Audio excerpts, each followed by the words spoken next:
पाकपतन में अंजुमन आड़तियान के सालाना इंतखाबात में वोटर लिस्टों में मुबैना तौर पर 100 से ज़ायद बोगस वोटों के इंदराज के खिलाफ उम्मीदवारों की हंगामी प्रेस कॉन्फ्रेंस। मजीद जानते हैं हैदर अली शहजाद से। पाकपतन अंजुमन आड़तियां के सालाना इंतखाबात में वोटर लिस्टों में मुबैना तौर पर बोगस 100 से जायद वोट के अंदराज के खिलाफ उम्मीदवार बराए सदर गुलाम ज़िक्रिया वटू जनरल सेक्रेटरी मियां अब्दुर्रहमान वटू ने हंगामी प्रेस कॉन्फ्रेंस करते हुए इल्ज़ाम आयद किया है कि मुखालिफ ग्रुप ने इलेक्शन कमीशन और मार्केट कमेटी की मिली भगत से ऐसे वोटर्स का अंदराज कर दिया है जो कि अरसा कबल डिफाल्टर होकर गल्ला मंडी छोड़कर चले गए थे, जबकि बाकी पल्लेदार और मुंशी हैं। गुलाम ज़िक्रिया वट्टू का कहना है कि अगर हम इलेक्शन लड़ते हैं तो हमें थमा दिया जाता है कि 9 NOC लेके आएँ। PTCL का जो अगर बिल है वो बिल पे करें, उसके NOC लेके आएँ तो इलेक्शन लड़ेंगे, वरना नहीं लड़ेंगे। यार ये तो यहाँ अरबों का बिजनेस हो रहा है, करोड़ों का बिजनेस हो रहा है, तो यहाँ कोई शर्त नहीं है।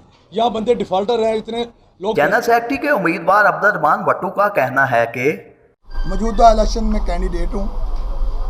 हमारी गल्ला मंडी के अंदर जो इलेक्शन 6 जून को मुनक़द किए जा रहे हैं उसके कागजात बगैर इलेक्शन कमेटी बनाए 25 मई को लिए गए और इलेक्शन कमेटी बाद में बनाएगी।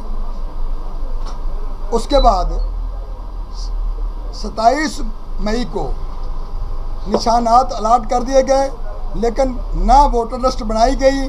हमारा मुतालबा है कि इलेक्शन से कबल वोटर लिस्ट की स्क्रूटनी करके बोगस वोट लिस्ट से खारिज किए जाएं ताकि शफाफ तरीके से इलेक्शन हो सकें, और अगर हमारा जायज़ मुतालबा ना माना गया तो इलेक्शन कमीशन समेत मार्केट कमेटी की धांधली के खिलाफ हर प्लेटफार्म पर कानूनी कार्रवाई करेंगे।